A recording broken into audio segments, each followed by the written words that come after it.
Maligayang pag-uwi mga residente. Ang inyong alkalde, Alistair, ay nagbalik mula sa libingan na may dalang bagay na pula at mainit. Hindi ito ako matapos. 30 segundo sa araw o si Godzilla na natutunaw. Hindi ito vendor room sa G-Fest, si Vorosica ng Hell of a Boss, ang bank account ko matapos bumili ng X Plus figure o British turista sa Espanya. Hindi, wala sa mga iyon.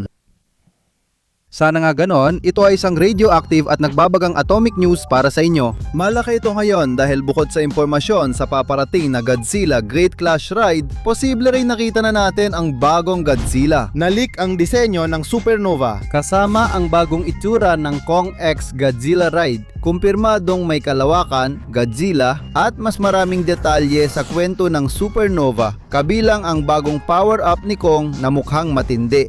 Ito ang pinakamalaking balita natin sa matagal na panahon, kaya't huwag magpahuli. Tara na!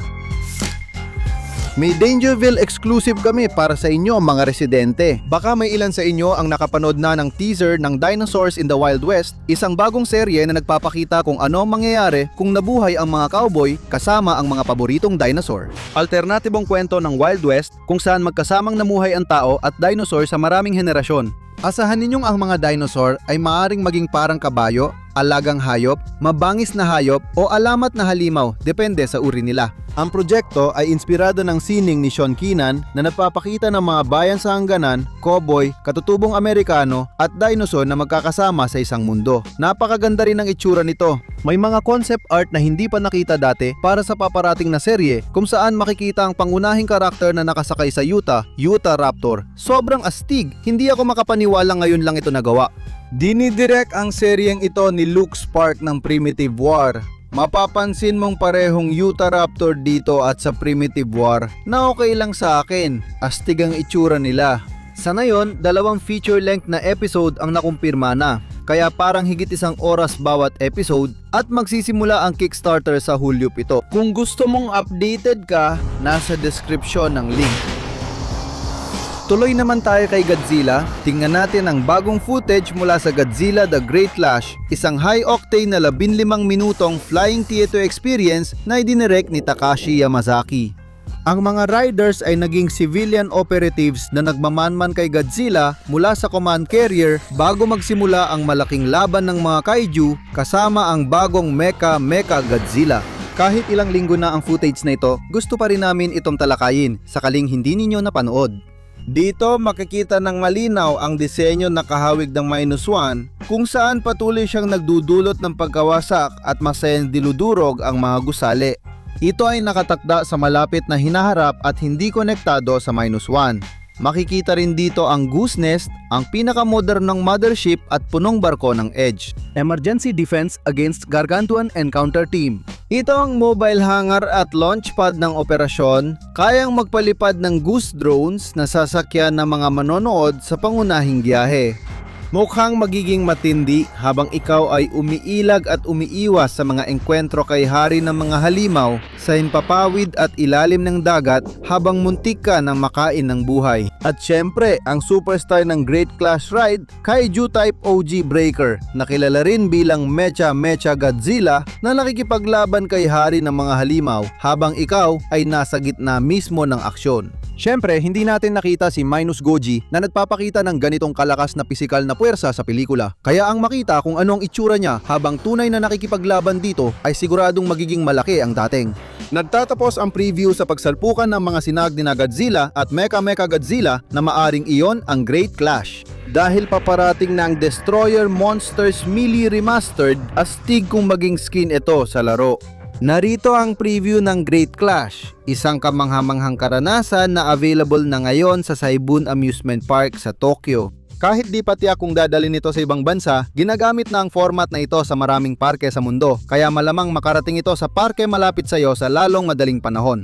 Nakomento si Pangulong Hiro Matsuoka ng Toho kung gagamit ba sila ng AI sa kanilang produksyon. Sinabi niya, controversial ang AI at mahirap gamitin sa malikhaing larangan. Marami rin itong legal na issue kaya hindi namin ito gagamitin sa ngayon. Patuloy naming minomonitor ang mga kaganapan. Magandang marinig ito, lalo na matapos na tila traidorin ng A24 ang mga filmmaker nang makipag-partner sila sa Google DeepMind para sa isang $75 milyong na inisyatiba para bumuo ng mga workflow ng AI para sa paggawa ng pelikula. Ikaw ang napili! Ikaw daw ang gigiba sa lungsod na ito! Di sasama sa kanila! Ang galing mo, Toho! Ngayon, punta na tayo sa magagandang balita tungkol sa Supernova dahil napakarami nito. Una, isang bagong listahan mula sa Funko ang nagkumpirma ng maraming detalye tungkol sa paparating na Monsterverse na pelikula na tila hindi pa dapat ilabas ngunit narito na. Makikita sa listahan si Kong na suot ang bagong Rage Gauntlet, ibig sabihin ay Rage Augmented Gauntlet Enhancement na nakakatawa rin. Yung R sa Rage, literal na ibig sabihin lang ay Rage. Ang talino talaga. Disenyo ng Monarch, naging independent ang puwersa si Kong laban sa bagong banta sa Monsterverse, isang mas pinahusay na hari ng Skull Island. Hari na talaga siya ng Hollow Earth, pero astig pa rin pakinggan. Mukhang ito ang exosuit na nabalitaan natin at Gauntlet ang isa sa upgrades ni Kong. May saysay na bigyan siya ng Monarch ng upgrade kasi paano niya matatalo ang Eldritch Cosmic Horror mula sa pinakamadilim na sulok ng kalawakan. Madudurog siya kung hindi makakakuha ng dagdag lakas, kaya may sense ito sa akin. Kinumpirma rin ng listahan na babalik si Zuko at Godzilla. May ilang tao akong nakita na nalilito, akala nila kumpirmasyon ito ng Super Godzilla, pero hindi. Ang Super ay tumutukoy lang sa malaking Funko collectible na mas malaki sa karaniwang pop vinyl. Kung kailangan mo pa ng kumpirmasyon na lalabas si Space Godzilla sa pelikula, nandyan na ang listahan ng figure para sa paparating na Cosmic Terror na ngayon ay tinatawag ng Space Godzilla. Medyo random ang pagbabago pero baka may dahilan. Naiinis din ba kayo na malalaking spoiler ay galing sa laruan, hindi sa opisyal na balita ng pelikula? Gaano pa kadalas mangyayari ito? Hindi pa kinukumpirma ng Legendary na lalabas si Space Godzilla sa pelikula. Mukhang ito ang lantad na sikreto na ito at alam na ng lahat. Hindi lang yan ang balita kay Space Godzilla, inanunsyo rin ng Funko ang San Diego Comic-Con exclusive na Legendary Space Godzilla figure. At oo, kahit na parang nakakalito ang pagkakasabi, mukhang hindi ito tumutukoy sa Space Godzilla ng Monsterverse ng Legendary. Gamit ito ang disenyo ng Heisei, pero iba ang pose sa kasalukuyang Heisei Pop Vinyl. May Trendmasters na pintura ito, na matingkad na asul ang balat at may dilaw, berde at pulang marka sa dibdib. Ngayon, sakto ang timing dahil may balita na lalabas ang unang trailer ng Godzilla x Kong Supernova bandang San Diego Comic-Con. At ang katotohanang maglalabas sila ng espesyal na edisyon ng Space Godzilla ay lalo pang nagpapalakas sa mga chismis na yon. Mukhang ipapakita muna ang trailer sa closed-door Warner Brothers panel at posibleng ilabas sa publiko kasabay ng Spider-Man Brand New Day. Malaki ang tsansa na sumikat ang pelikula kaya nais ng Warner Bros. Na paramihin ang makakapanood ng trailer ng Supernova sa pamamagitan ng pagpapalabas nito bago ang Spider-Man. Ang huling Monsterverse na pelikula na may San Diego Comic-Con trailer ay Kong Skull Island at Godzilla King of the Monsters. Dapat sana may trailer ang bagong Empire noong 2023, ngunit nagpasya silang hindi ito ituloy sa huling sandali. Sana panindigan nila ito at bigyan ng dahilan ng fans para ma-excite kahit simpleng patikim lang na papalapit si Space Godzilla sa Earth. May dagdag tayong larawan mula sa set ng Supernova na nagpapakita sa crew na nagfi-film sa isang barko ng Monarch. Ngayon, malamang ito ay ang pick-up team lang na kumukuha ng iba pang anggulo na gagamitin sa kung anumang malaking labanan na magaganap sa Grand Canyon. Based sa lumabas na mga larawan, mukhang maglalaban si Space Godzilla at mga Alpha Titan dito.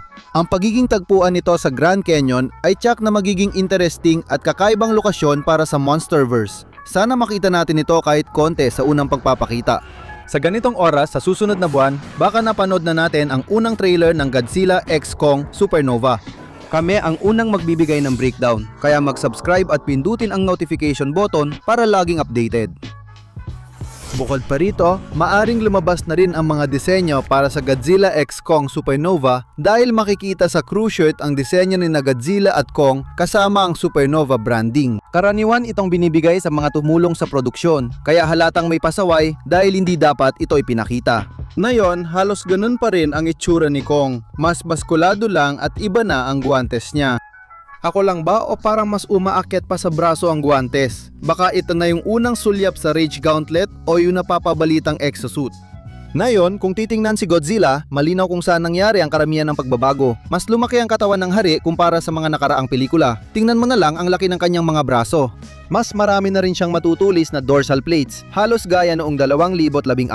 Ewan ko kung bakit, pero naalala ko dito yung Godzilla Trilogy na sobrang maskulado siya kahit walang dahilan. Okay lang sa akin na palakihin at gawing kapaki-paki na bang ang braso niya, pero parang sobra na ito. Mukhang gawa nga ang sining na ito ni Richard Bennett, concept at storyboard artist na nagtrabaho rin sa mga naunang Monsterverse pelikula.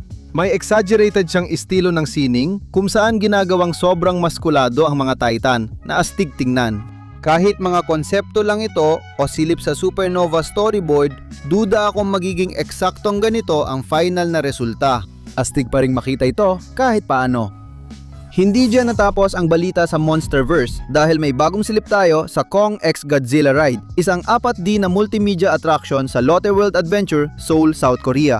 Ang unang teaser ay nagpapakita ng isang tao na nakasakay sa isa sa mga rides sa park, pero sa ilog makikita natin ang hindi mapagkakamalang mga dorsal plate ni Godzilla na umaangat mula sa tubig. Bago lumapit ang ride at umuungal si hari ng mga halimaw, nasilayan natin ang evolved na disenyo ni Gojira. Ipinapakita ng ikalawang teaser ang Monarch na minomonitor ang gulo sa Hollow Earth bago lumabas ang Lotte World Castle. Natiyak na hindi kinopya mula sa Disney World kung saan nagbabago ito upang magmukhang isang istruktura ng dambuhalang unggoy na umapaw sa lava bago binasag ni Kong ang gusali at lumabas. Pagkatapos ay pinapalo niya ang kanyang dibdib, umuunggal at biglang sumusugod palabas ng display.